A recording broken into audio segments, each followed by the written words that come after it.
The text came in at 2:14 a.m. I still think about that night. About what you almost did.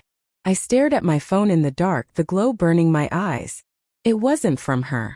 It was from a number I didn't recognize. For a moment I thought it was spam. Then my chest tightened, slow and heavy, like someone had placed a stone on it, because the words weren't random. They were precise, personal, familiar in a way that made my stomach drop. That was when I knew whatever I thought I'd buried, whatever I told myself was nothing, had never really gone away. Started as a joke. That's how she'd framed it, laughing as she slipped off her heels the night of my cousin's engagement party. We were tipsy, happy, loud with music still ringing in our ears. She tossed her purse on the couch and said, almost teasingly, "I told Mark if you weren't here, I might have kissed him just to see your reaction." She laughed. I laughed too, because that's what husbands do when they don't want to seem insecure. But something in my chest tightened even then. I asked lightly, "Why would you say that?" She shrugged. "It was just banter. Relax." I told myself it was harmless. I told myself trust meant not replaying words like that at 3 a.m. I told myself love wasn't fragile enough to crack from a joke. But jokes have echoes. After that night, little things began to shift. She started guarding her phone, tilting the screen away from me like it was instinct. Missed calls appeared from unknown numbers. She'd say she was just tired when I reached for her, or that she had a headache when I suggested we talk. The laughter we used to share in bed faded into silence filled with scrolling and sighs.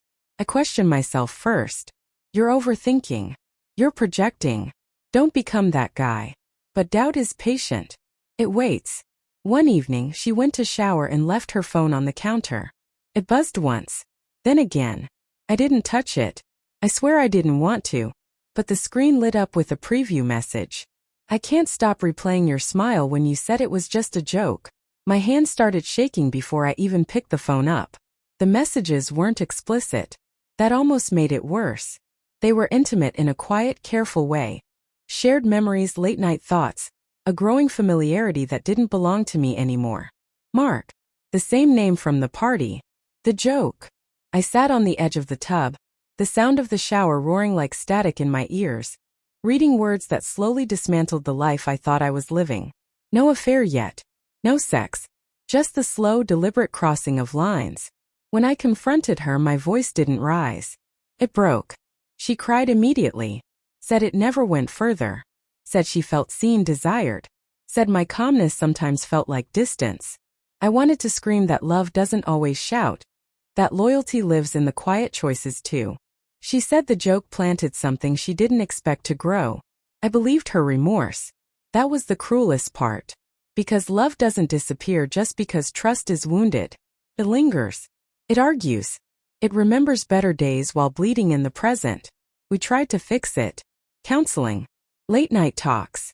Promises layered over cracks. But every memory turned sharp. Every laugh from that party felt staged. Every "I love you" echoed with what almost happened, and what might have if I hadn't looked. The final moment came quietly. No yelling. No slammed doors. Just me realizing that I was holding my breath in my own home. I told her I loved her, but I couldn't forget. And forgetting was the only way we could survive. Now, when I think about that joke, I understand something I didn't then. Some words don't fade.